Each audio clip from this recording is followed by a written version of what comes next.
아버지. 아멘. 민수기 26장 말씀입니다. 민수기 26장은 두 번째 인구 조사입니다. 첫 번째는 출애굽했던 1세대를 인구 조사하고요. 두 번째는 광야를 통과한 이스라엘 백성들이 가데스에서 정탐꾼을 12명의 정탐꾼이 정탐하고 와서 우리는 그들이 보기에 메뚜기 같은 존재다. 우리와 우리 처자들이 다 사로잡히게 된다라고 보고할 때 그 자녀들 세대 제2세대가 인구 조사의 대상이 됩니다. 이 인구 조사가 의미 있는 것은 이런 말씀 때문에 그렇습니다. 26장에 보면요, 연병 후에, 그러니까 연병으로 죽은 사람은 인구 조사에 들지 못했다라고 하는 것입니다. 그러면 이 연병으로 죽은 사람들도 1세대에 포함된 사람일 가능성이 크죠. 그러니까 광야를 다 통과해서 모압 평지에 와 있음에도 불구하고 여전히 옛 습관을 버리지 못했다라고 하는 생각을 우리가 할 수 있습니다. 하나님의 사람이 그 믿음을 갖고 믿음을 성장시키는 일에 있어서 시간이 필요하기도 하고 시간이 필요치 않기도 합니다. 시간이 필요한 것은 신앙도 우리 몸처럼 자라나야 됩니다. 그런데 그 자라난다는 것이 시간이 흐르면 그냥 자라나느냐? 아닙니다.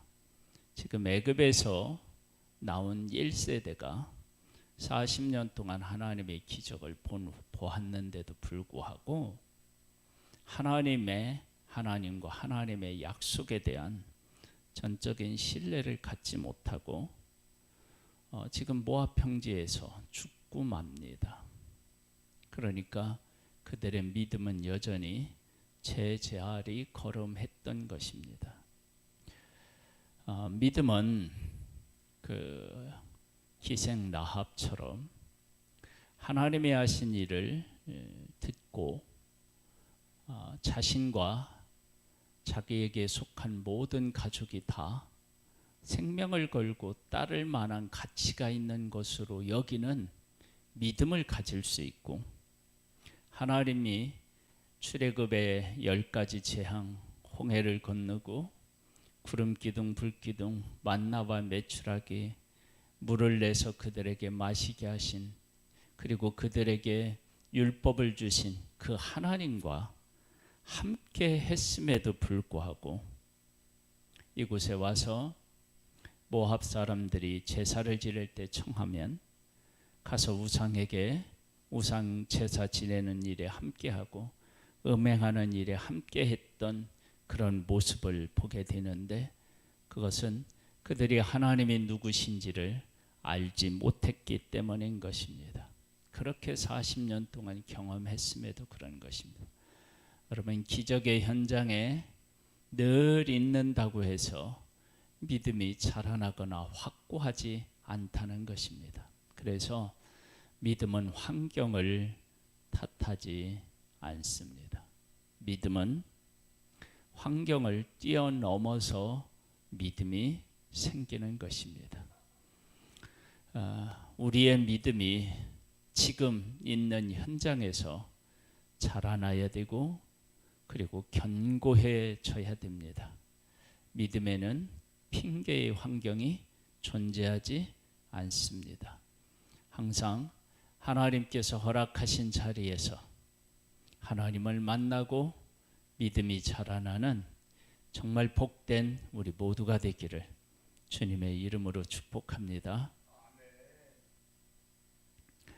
여호와께서 모세와 제사장의 아론의 아들 엘르야살에게 말씀하여 이르시되 이스라엘 자손의 온 회중의 총수를 그들의 가문의 조상의 가문을 따라 조사하되 이스라엘 중에 20세 이상으로 능히 전쟁에 나갈 만한 모든 자를 계수하라 하시니 모세와 제사장 엘르아살이 여리고 맞은 편 요단가 모압 평지에서 그들에게 전하여 이르되 여호와께서 애굽 땅에서 나온 모세와 이스라엘 자손에게 명령하신 대로 너희는 20세 이상 된 자를 계수하라 하니라. 불평한 부모 세대가 다 죽는 동안 그 40년 동안 그 자녀들이 싸움에 나갈 만한 자들로 성장하고 있었음을 알 수 있습니다. 믿음은 하나님과 함께하는 것을 깨닫는 것이고 하나님의 약속을 굳게 붙잡는 것입니다. 하나님의 일은 하나님께서 사람을 통해서 하시는데 어느 시대나 하나님께서 쓰실 만한 준비된 그릇들이 이 땅에 존재했습니다. 약속의 땅에 들어갈 때는 이들이 그 땅을 차지해야 하기 때문에 믿음이 있는 많은 사람이 필요했죠. 아니, 그곳에 가는 모든 사람들이 에게 믿음을 요구했습니다. 그래서 그들이 이렇게 계수되고 이 계수된 모든 자들은 다 싸움에 나가서 싸우게 됩니다. 기드온의 때는 하나님께서 하나님이 하셨다라고 하는 것을 더욱 분명하게 하기 위해서 300명을 가지고 싸우게 됩니다. 사사기에 삼손은 혼자 나가 싸웁니다. 하나님께서는 어느 시대나 어떤 모양으로든 하나님의 일을 하시는 사람을 세우십니다. 이 시대에도 하나님은 하나님의 사람을 찾고 계십니다. 우리가 그 사람이 되기를 또한 소망합니다. 이스라엘의 장자 루벤이라 루벤의 자손은 한옥에게서는 한옥 종족과 발루에게서는 발루 종족과 헤스론에게서 난 헤스론 종족과 갈미에게서 난 갈미 종족이니 이는 루벤 종족들이라 계수된 자가 43,730명이었더라. 그리고 발루의 아들은 엘리합이요 엘리합의 아들은 느무엘과 다단과 하비람이라. 이 다단과 하비람은 회중 가운데에서 부름을 받은 자들이니 고라의 무리에 들어가서 모세와 아론을 거슬러 여호와께 반역할 때에 땅이 그 입을 벌려서 그 무리와 고라를 삼키매 그들이 죽었고 당시의 풀이 250명을 삼켜 증표가 되게 하였으나 고라의 아들들은 죽지 아니하였더라. 하나님께서 이들을 보호하시고 인도하심에도 불구하고 하나님에게 원망하고 불평했던 사람들, 그 사람들이 어떻게 되었는지를 우리에게 밝히고 있고 그 가운데서도 살아남은 자들은 어떤 자들인지를 분명히 하고 있습니다. 그러니까 인구 조사는 단순히 숫자를 헤아리는 것만이 아니고 하나님의 뜻을 따랐느냐 하나님의 뜻을 따르지 않았느냐로 그 인구에 드느냐 못 드느냐를 우리가 이렇게 볼 수 있다는 것입니다. 이렇게 각 지파별로 사람을 계수하고요. 그러면 나중에 어떻게 되느냐? 이 총계는 51절로 가보면요. 이스라엘 자손의 계수된 자가 60만 1730명이었더라. 여호와께서 모세에게 말씀하여 이르시되 이 명수대로 땅을 나눠 주어 기업을 삼게 하라. 지금 두 번째 인구 조사를 하면서 이들로 하여금 그 명수대로 땅을 분배하라고 말씀하십니다. 즉 약속의 땅을 차지하는 그 사람들은 어디에서 결정되었느냐? 그러면 애굽과 어디요? 광야에서 결정된 거예요. 광야에서 아무것도 없는데, 약속의 땅도 아닌데 그곳에서 하나님의 백성이 어떻게 살았느냐가 약속의 땅에서 분배받는 땅을 결정했다는 거예요. 인구가 많은 데는 많이 주고 적은 데는 적게 주는 거예요. 물론 제비를 뽑지만 그렇게 하나님이 말씀하셨습니다.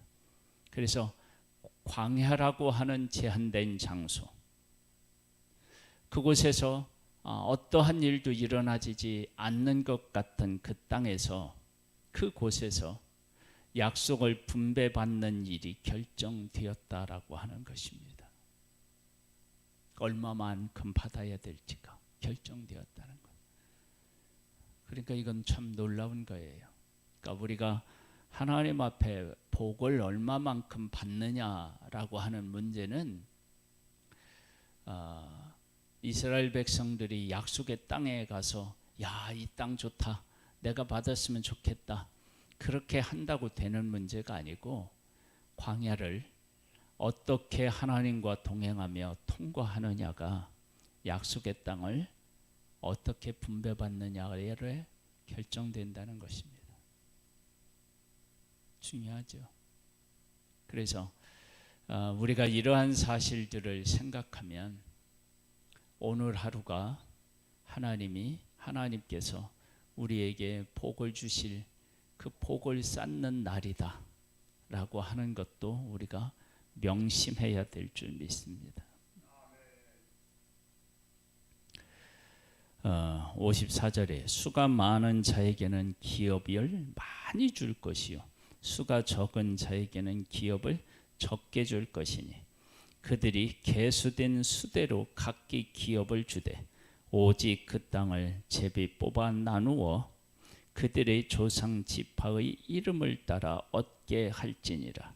그 다소를 막론하고 그들의 기업을 제비 뽑아 나눌지니라.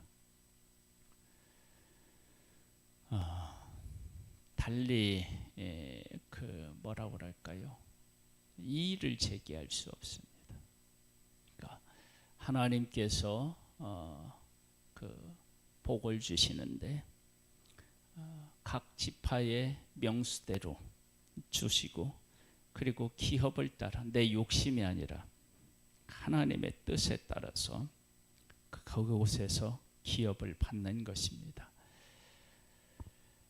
그곳에서 하나님의 뜻을 추구하면 나중에 어떻게 될까? 내가 사는 모든 것들이 하나님의 복으로 채워지겠죠.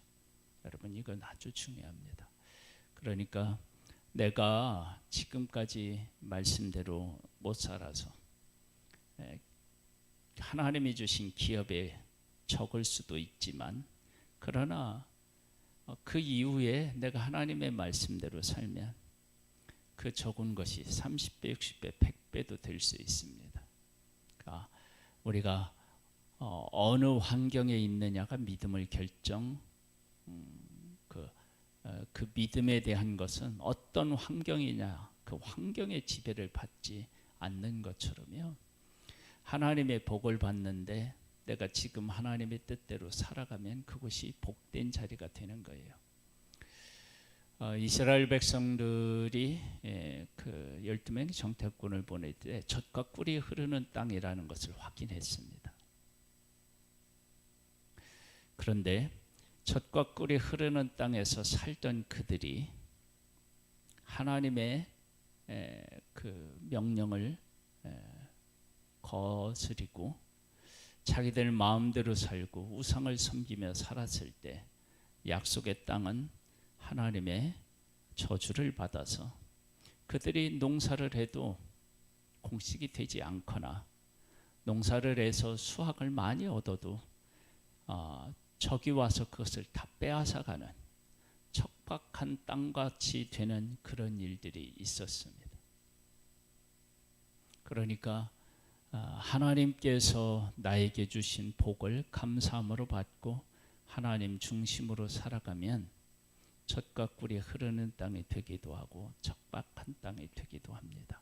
그러니까 내가 말씀대로 사느냐 안 사느냐가 얼마나 중요한 일인지 알 수 있습니다.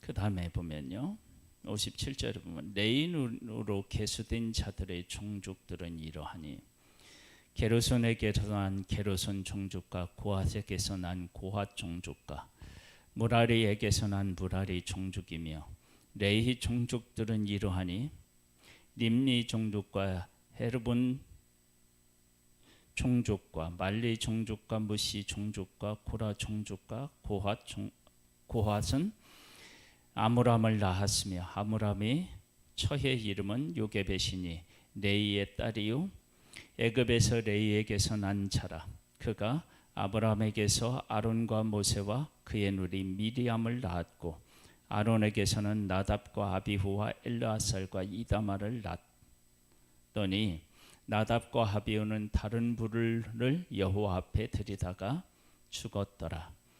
1개월 이상으로 계수된 레인의 모든 남자는 23,000명이었더라.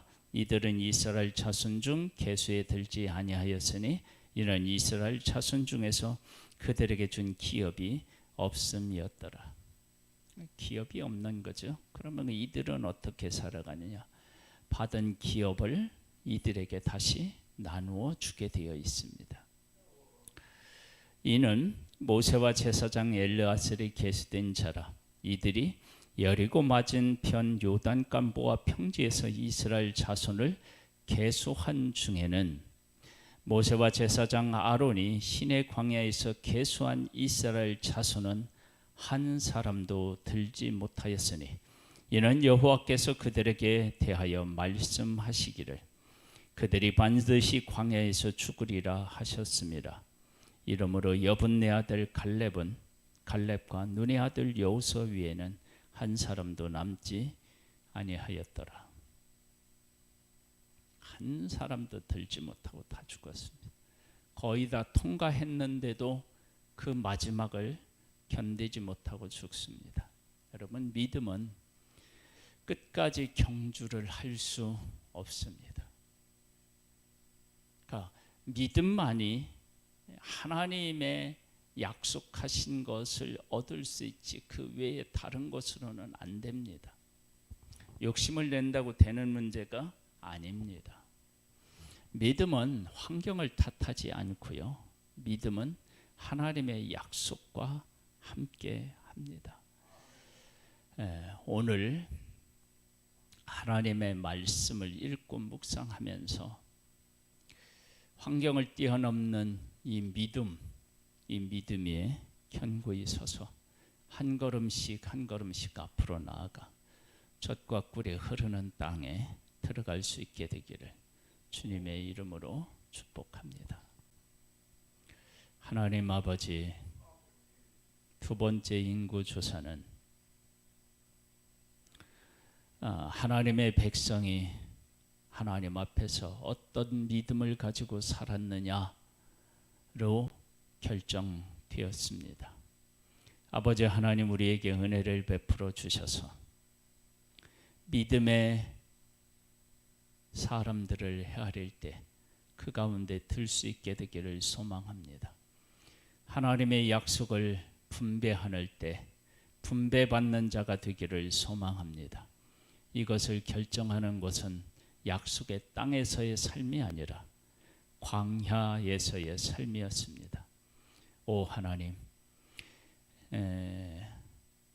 애굽에서 종살이했을 때 광야에서의 삶, 이것이 바로 그들의 약속의 땅을 분배받는 것을 결정했습니다. 하나님 아버지, 우리가 지금 어렵고 힘든 상황에 놓여 있더라도 하나님 중심으로 살면 그것이 내게 복임을 다시 한번 고백합니다. 하나님께서 오늘도 우리에게 성령을 보내주셔서 승리케 하실 줄을 믿사오고 예수 그리스도의 이름으로 기도드립니다. 아멘. 하늘에 계신 우리 아버지여, 이름이 거룩히 여김을 받으시오며 나라에 임하옵시며 뜻이 하늘에서 이룬 것 같이 땅에서도 이루어지리이다.